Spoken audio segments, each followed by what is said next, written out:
Friends, இவருக்கு சேனலை subscribe பண்ணாதவங்க சப்ஸ்கிரைப் பண்ணிக்கோங்க. சிறுகடிக்க ஆசை சீரியல் நியூ ப்ரோமோ என்னென்ன பார்க்கலாம். ரொம்பவே சந்தோஷமாக இருக்காங்க மீனாவும். அதுக்கப்புறம் ஸ்ருதியும் 2 பேருமே உட்காந்து ரீல்ஸ் பார்த்துக்கிட்டு சந்தோஷமாக சிரிச்சுட்டு இருக்காங்க. இதெல்லாம் பார்க்கும்போது பயங்கர காமெடியாக இருக்குங்க ஸ்ருதி அப்படின்னு சொல்கிறாங்க. ஆமாம், பயங்கர சிரிப்பாக வருது இல்லை? இது போய் என்ன இன்னும் நிறைய இருக்குது. இந்த ரீல்ஸ் பண்ணுறதுக்காகவே கல்யாணம் பண்ணிக்கிறாங்களேன்னா பார்த்துக்கோங்களேன் அப்படின்னு சொல்கிறாங்க. என்ன சொல்கிறீங்க? ஆமாம், உண்மைதான், இதுக்காகவே நிறைய பேர் கல்யாணம் பண்ணிக்கிறாங்க அப்படின்னு சொல்லிட்டு ஸ்ருதி சொல்கிறாங்க. பார்த்து 2 பேரும் சிரித்து பேசிகிட்டு இருக்கிறத பார்த்த உடனே விஜயா பயங்கரமாக டென்ஷன் ஆகிட்டு இருக்காங்க. எங்கள் வீட்டில் என்ன நடக்குது, நீங்கள் பாட்டுக்கு என்ன சந்தோஷமாக இருக்கீங்க அப்படின்னு சொல்கிறாங்க.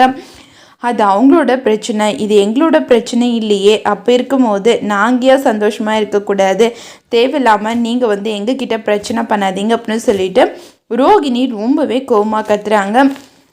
ஸ்ருதி ரொம்பவே கோவமாக கத்துறாங்க. அதை பார்த்த உடனே விஜயா ரொம்பவே டென்ஷன் ஆகுறாங்க.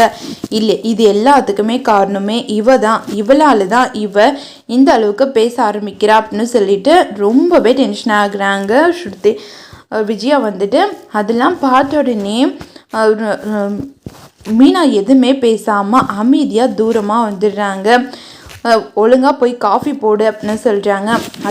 என்னத்தை இந்த நேரத்துக்கு காஃபி கேட்குறீங்க? எப்பயாச்சும் உங்களுக்கு தலைவலி இருந்தால் தானே நீங்கள் காஃபி கேட்பீங்க. இப்போ என்ன திடீர்னு கேட்குறீங்க? எனக்கு இப்போ தலைவலியாக தான் இருக்குது, தலைவலியே வந்துடுச்சு அப்படின்னு சொல்கிறாங்க. சரி அத்தை அப்படின்னு சொல்லிட்டு போய் காஃபி போடுறதுக்காக போகிறாங்க. உடனே ரோகிணி வர்றாங்க. மனோஜ் ரொம்பவே சந்தோஷப்படுறாங்க. உடனே மனோஜ் அம்மா ரோகிணி தெரியும், அமைதியாக இரு அப்படின்னு சொல்லிட்டு சொல்கிறாங்க. இதோட இந்த ப்ரோமோ முடியுது.